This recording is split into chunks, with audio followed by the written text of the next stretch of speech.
All right. Welcome to our One Blessed Mess. This is Ben and Liz, and we are here telling our story of raising 6 kids in 8 years while having a dual entrepreneurial home with 2 businesses, plus raising 4 teenagers, 7 chickens, and 2 dogs, just to keep it interesting. And I'm so excited because today's conversation is about what, Ben? The Creative Legacy Conference. Yes. And we just attended. And so we figured we'd do a little recap and just mention all the cool things that we got to do and learn.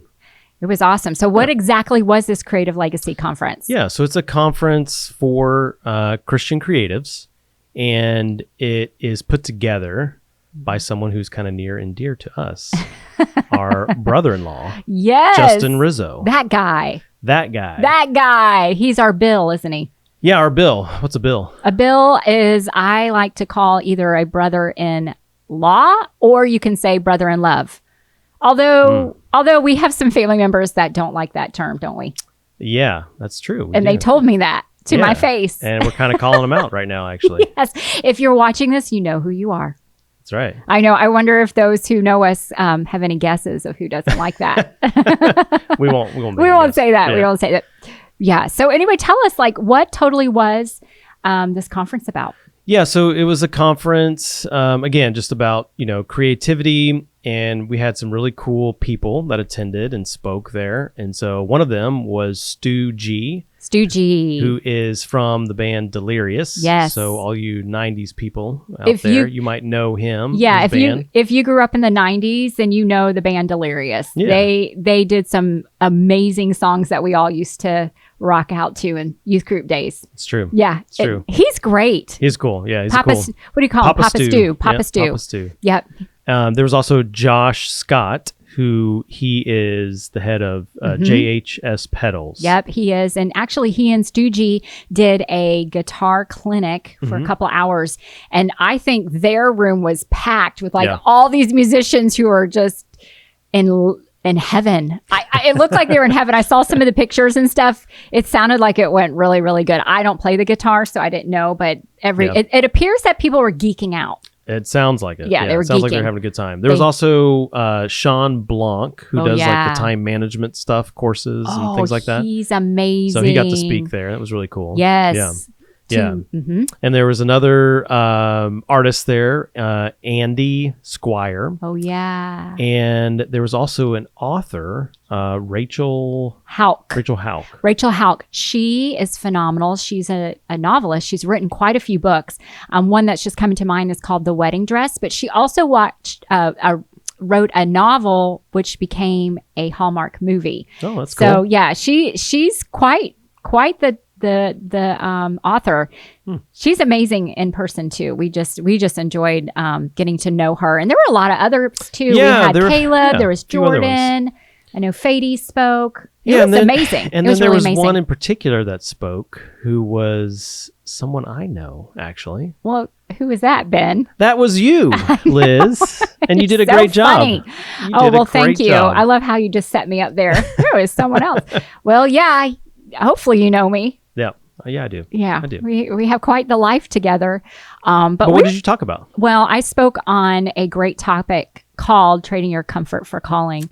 Yeah, we can get into that in a minute, but let's talk about Justin for a second, because he is the one that was behind this. And, Justin's kind of like a Renaissance man. I don't know how else to explain him and who he is other than saying that, because there's a laundry list of things that he can do. It's true. He is probably one of the most hardest working people I know. Yeah, I agree. And just talented too. He has his hands in a lot of different things. He's very gifted a lot of different ways, musically, obviously. If you don't know Justin, definitely worth a Google search, and then we'll put some links to the conference and to him. And he's got a podcast as well, but he writes worship songs, and he has written several musicals, films, and done films as well to those musicals. And so he's just a really cool guy. He's very creative, and he's very connected, and he just loves kind of just the creative process. Yeah, and he also has a worship soaking channel. So if you look him up, Justin Rizzo Music,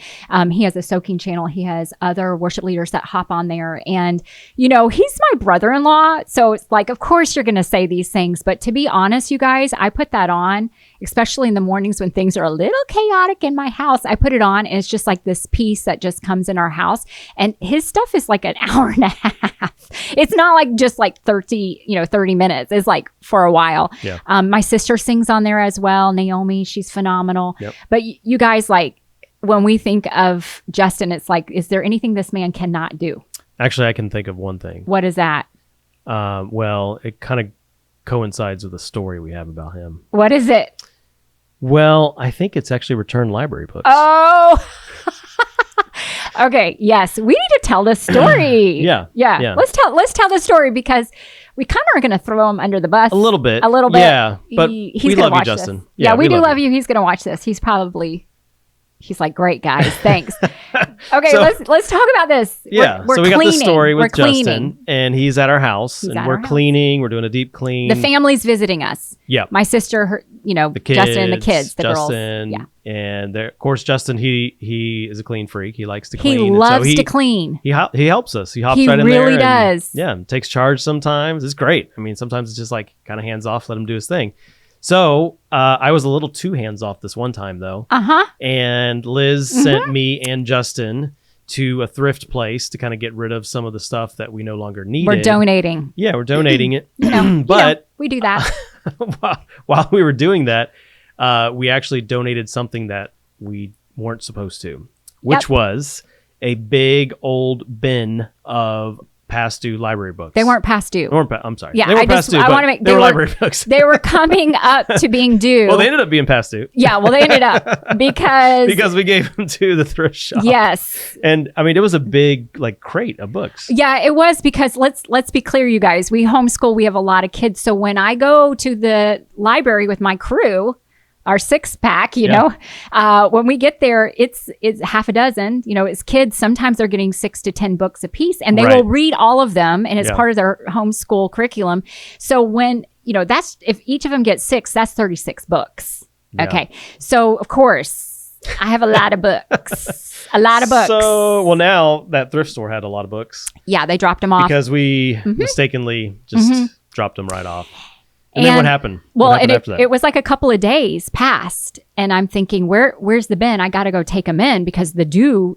Like it's due in the next day or two. Yeah. And all of a sudden, it was realized. Yeah, all of a sudden, were I was like, they oh, over shoot, wait a minute, by was the that door? bin? Yeah, was that bin in the back of the car with the other stuff? Yes, we might have donated that to a good cause, and but so at our expense. And so that became a very frantic moment. I mean, I felt like, oh my gosh. So I started calling. And I should have checked. I think I actually like drove the car and then Justin like got everything out of the back and happened to grab that mistakenly. Anyways, how much do you think it ended up costing? Well, I started making phone calls to see if we could get them back. And apparently like the way that the thrifting system happens and where we are, it like goes to a distribution area and then they make the decision and so they couldn't find them. They couldn't find any of them. And they said, well, sometimes when we find them, we'll just go and drop them off. So give it a couple of weeks. So I called the library in the midst of it to say, hey, I need to let you know what's going on. Here's all of our books, which by the way, we had put them on one child's card. So that one child has still not used their card, even though they got their card back and everything's fine. But it was okay. So the librarian that I spoke with, they sent me to the higher ups, and then that person sent me to the higher ups. And so anyway, I'm talking to the person who is going to hopefully help me. They had like a board meeting or something, and they went on my behalf, and the total, you guys, was over $600. Over $600. A lot of books. Oh yeah. I think every bit of blood in my face just drained as they were saying this to me. And I was like, all I could think of is having $600 bills and just lighting them on fire. Like, there they go. There's nothing I can do about it, And so she said, let me see what I can do. And she literally got in there somehow and called back after it had been so many weeks, nothing was ever returned. Not one library book was ever returned. And so she said, hey, they forgave that and you don't need to worry about it. And I said, well, what about this one kid's library card? She's like, we're going to take care of it. Whew. Man. That was a story. That was a story. Yeah. That was intense. That was a Justin. Thanks, Justin.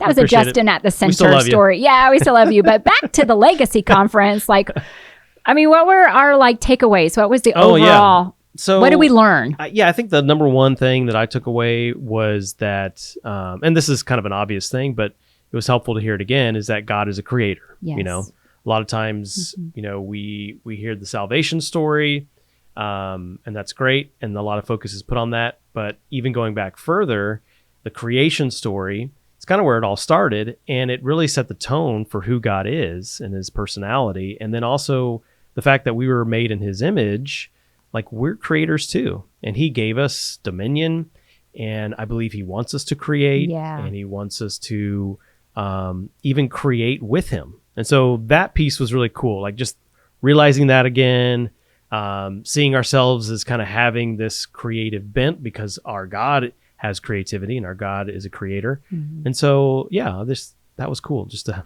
get refreshed in that thinking. And you are a creative. Well, so are you. Yes, I am. But you are creative too. I mean, I felt like you were inspired. There was different moments throughout the weekend that I looked over and I was like, okay, I can see like a little fire being rekindled, being rekindled in you. Because I mean, let's face it, you're a dad, you have a job, you know, we're doing this podcast, you know, you have me in your life. Oh man. Yes, jeez. I know. But I'm the Suck best all the creative juices out. I'm the best part. What are you talking about? Yeah. So and we have creative kids too. Yeah, we have a lot of creative kids. Yeah. Incredible creative kids. Yeah. I mean, they stretch us, you know, and calling that out in them and giving them the place to be able to be creative and the space to create. I think what you just talked about was just like it seems obvious going to a creative conference, but it really felt different this time because this is our second time attending. It just felt more. What did you feel like you came heavy? Well, I think one of the things that I came back with was that creatives need a plan because the idea. Well, I mean, think about it. A lot of times when you hear create or creatives, they're just like, oh, I'm free whenever I feel, you know, blow me wherever the wind takes me, like, you know, that kind of thing. But one thing that we came away with is if you're going to create, you have to create space to create. You need the space. Intentionality, but also you need to plan to create. And again, we're going to bring up Justin because he's in our lives and we've watched him, but when he's a planner. Is he ever? Is he ever? Actually, he's really fun to be with when we're going on family vacations and stuff because the guy like plans and I love it because I love planning too. So it's fun to have somebody that's like kind of doing it with you. Mm-hmm. But I'm just going to use him as an example and I hope he's okay with this. But when he was writing his first musical 14 years ago, I remember that he sat down and looked at his schedule, and in his schedule, he found 4 or 5 blocks where he had 4 or 5 hours to just sit down at his piano and create, writing songs. I mean, he wrote how many songs in that first musical? Was it 24 songs? It was a lot. You guys, it's a lot. Yeah. Plus the dialogue, plus the screenplay. Like, I mean, so many things that went into that. And so as painters, as writers, as dancers, musicians, you need to, have your life looking at when are you working, when are you in school, family time, but then creating that space and planning to make sure it takes place. I felt convicted in that really because I've got some things in my heart that I want to do, and I thought, all right, I want to make sure that I'm allowing the space for creativity to flow. So do you have a plan? I actually do. Nice. I just got to implement it. I like it. I got to implement it. Well, one thing additional that I learned was we talked about fear in the process of creativity and how that can be a thief. Yes. Right? So just the fear of like what others think, the fear of failure, the fear of being scrutinized or criticized, like that is real. That's a real fear. It is. But that oftentimes kind of sinks the ship before it can even go out to sea. You know, like it just stops the effort from even happening. And so we need to think in terms of being proactive, like having a plan, Yeah. but also just like throwing that fear away and just going for it. I think being Risk. brave and taking risks Risk. and doing the effort to be creative apart from the fear. I think that was one thing that I came away with as well. Yeah. And also, just thinking about sometimes the fear that people have is that they're just going to be copycats. Yeah. Mm-hmm. And so, part of the risk is not being a copycat and exploring that. Right. That's good. Yeah. Yeah. Yeah, that was good. And I think just being able to, just get out there, right? Just do something. Yes, just that do something. That was one thing that someone kept saying. Just do something. It's almost like a Nike commercial, Just do it. Give some effort. Put a little time, here and there. Just whatever it is, do something. Just get going and see what sparks from that. So yeah, that was good. Yeah, and creativity looks different. Like it doesn't have to be just one medium. It can be This is true. Multifaceted, multi-talented. Yeah. Yeah, for sure. Well, do you want to jump into your talk? What you talked about? Sure. I totally can do that. Okay. So, I actually had the topic of trading your comfort for calling.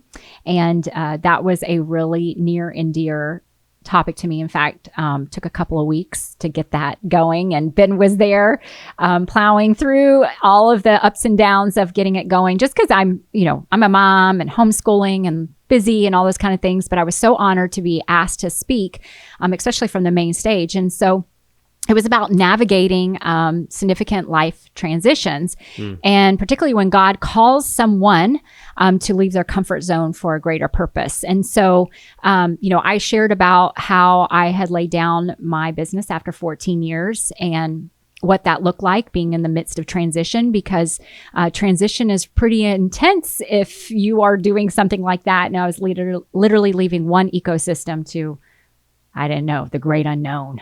Right? Yeah. So you were literally trading comfort for where you felt like God was calling you. Yeah. It's pretty intense. And didn't know where God was calling me. Like, let's be clear. Yeah. Still maybe don't know all of it. No, right? Not at all. Not at all. I mean, other than like the main things, being a wife, of course, being a mother, a daughter of the king, daughter a podcaster. A podcaster. I love that one. That one I never thought would be mine. But, but transitions can be scary, and I kind of went through 9 different ways to know that you're going through transition. Why don't you tell us a few? And how to recognize it. I'll tell you a few. Since you asked, Ben, sure, of course. Pull those right up. Sometimes you have more capacity than you're currently using. So, it could be that you may be having impact. You may be seeing, great influence, those kind of things, but it's like you're not really using all of your gifts, talents, interesting. that you've been given. Like you feel a little stifled. Yeah. And sometimes also too in transition, just your assignment is finished. Right. It's a clear cut, you've done a good job and the Lord's like, yay, I'm proud of you. But now, it's actually finished. And that can be maybe the job's ended, or you just know in your heart, like you're just not moving forward. And sometimes also too, your current environment could become limiting. I use the example of, if you are putting a coat on that used to fit perfectly, and then all of a sudden now it feels too tight. The coat hasn't changed, but you have. There's something in you that has actually changed. And one of the other things I heard feedback from some of the girls that were actually other moms that I guess were going through transition.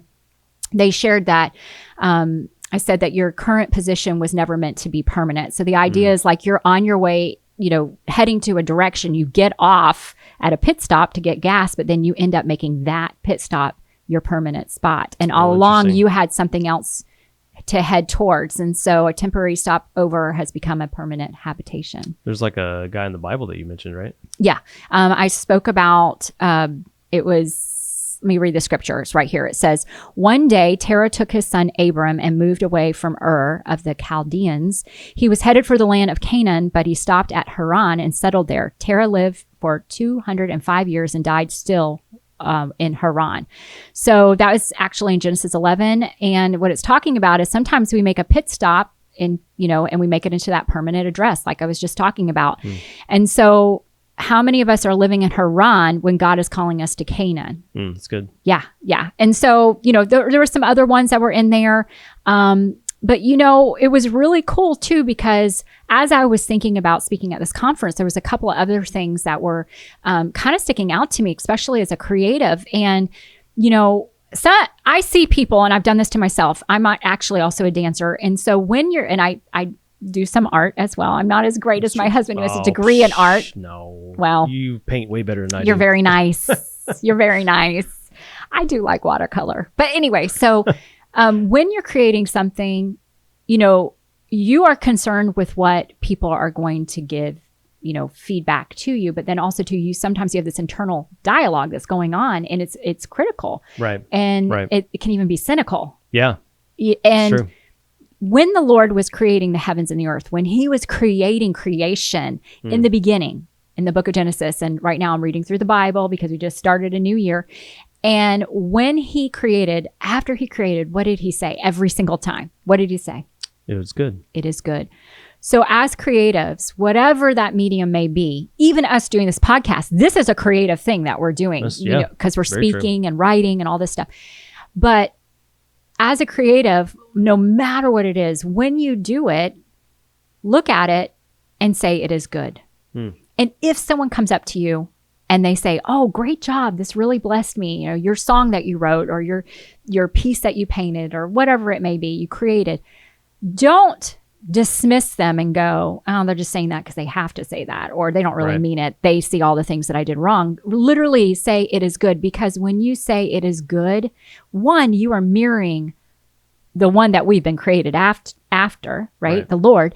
But then also two, it's happening as we're speaking, what's happening in our minds and our hearts and in our basically our spirits, it is agreeing with what is right. And so it changes your thought process.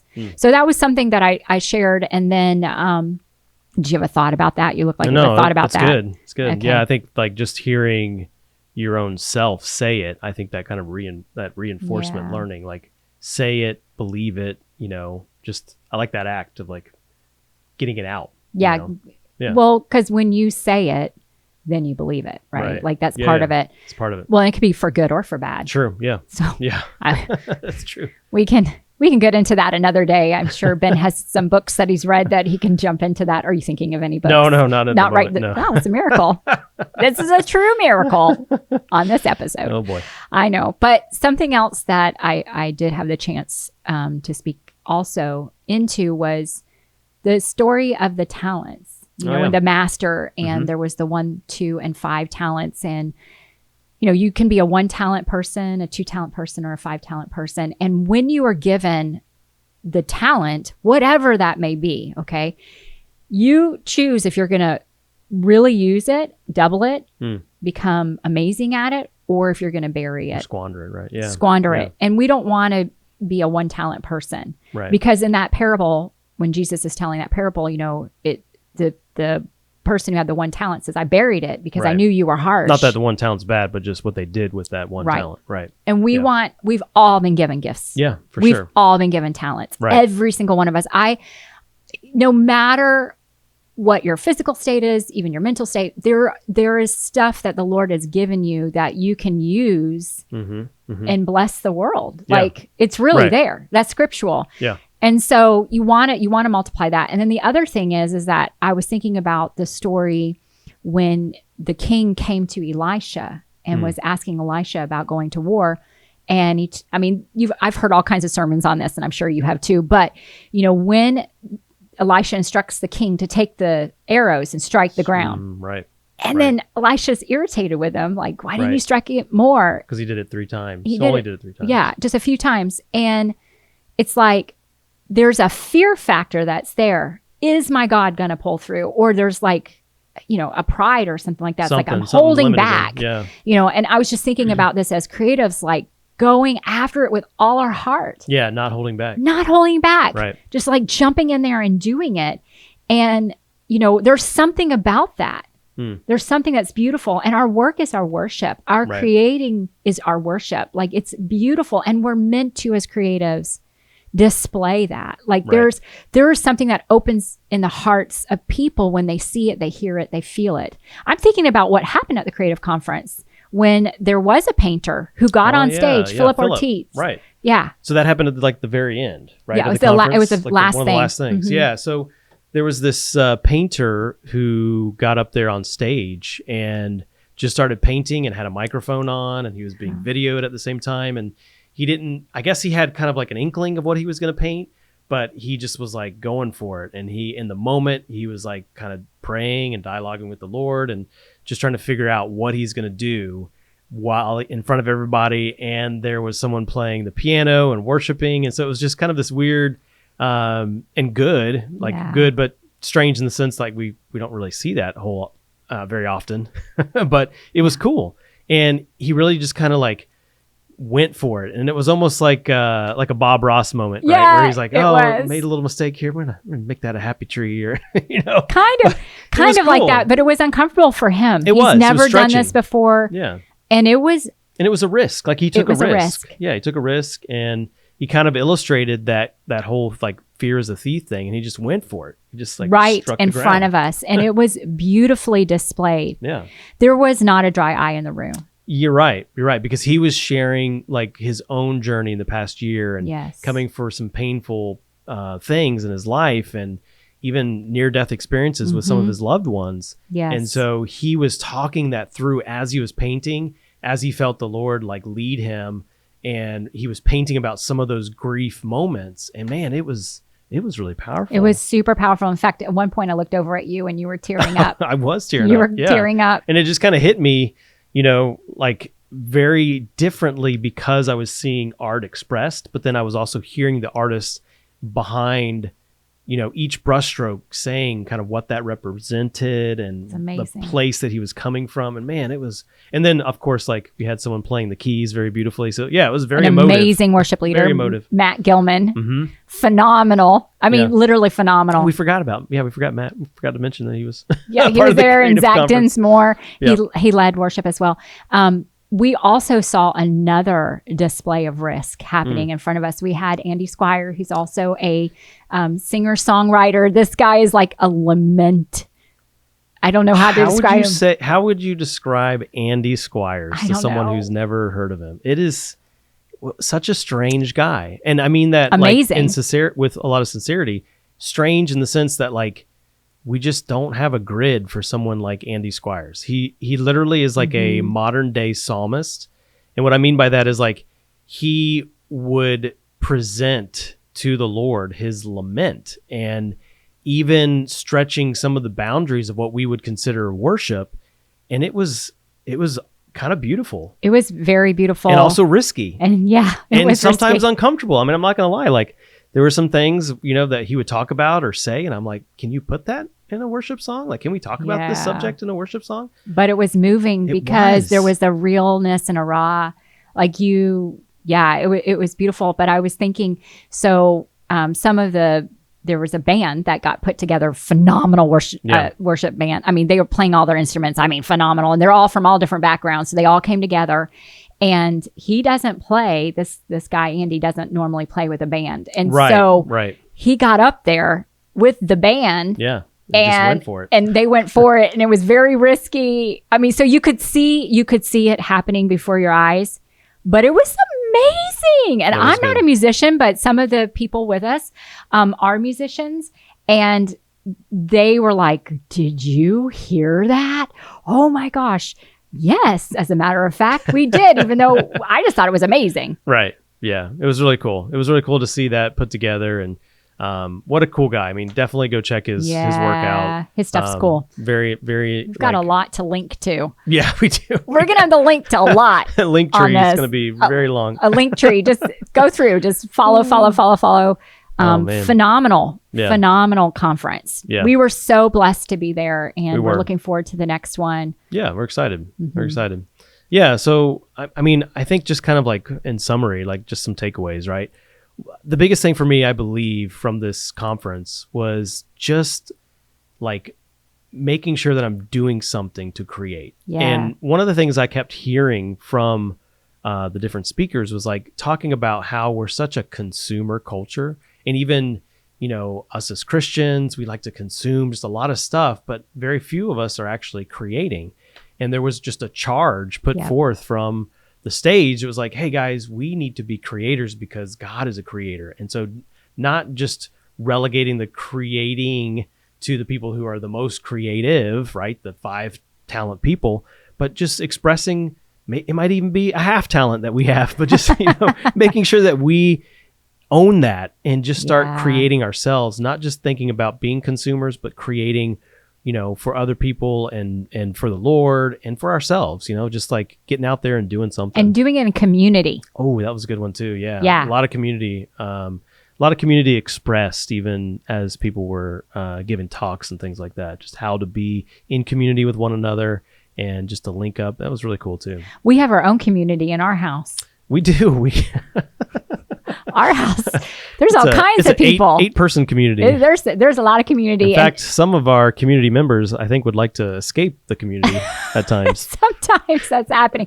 I was going to say, now that we have teenagers, that age is where they love all their friends. So today I just had a conversation with one of our teenagers, and the conversation went something like this. Hey, what do you think about if for the summer my one friend could come and live with us all summer?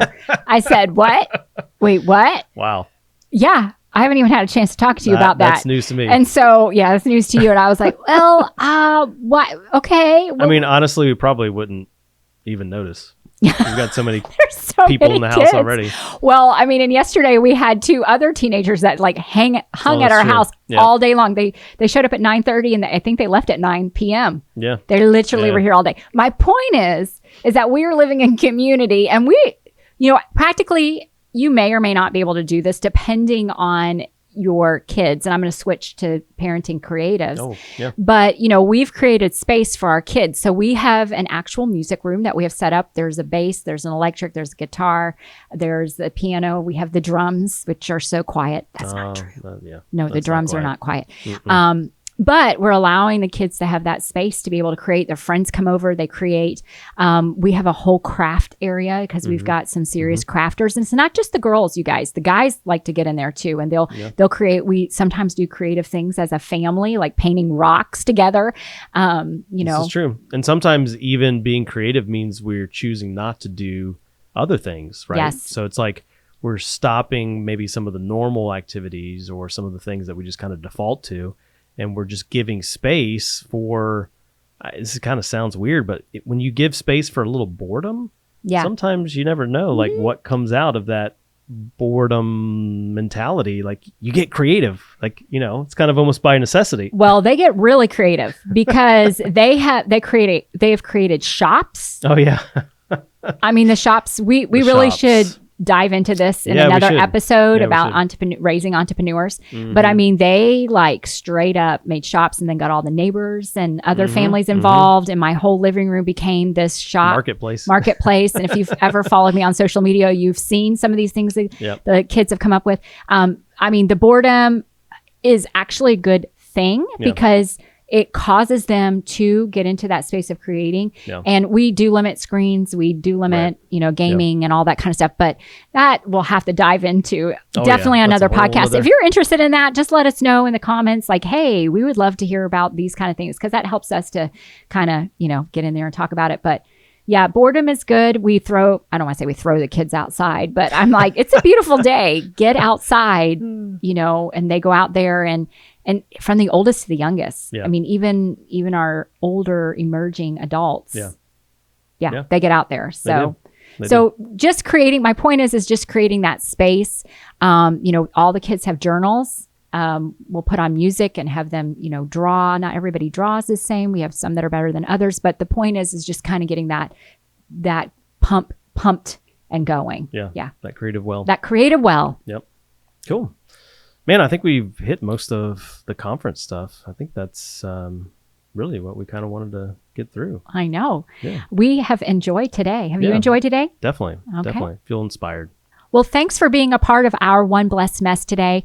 Don't forget to subscribe, like, share, heart, all the things for anybody that you think that would enjoy this podcast. We certainly are very grateful and thankful that you're listening or watching today. And we are just loving this. So again, if you have any questions or anything like that, let us know, reach out to us. But until next time, we want you to embrace your beautiful mess, because if our mess can be blessed, Then we know so can yours. that's right. Have a great day.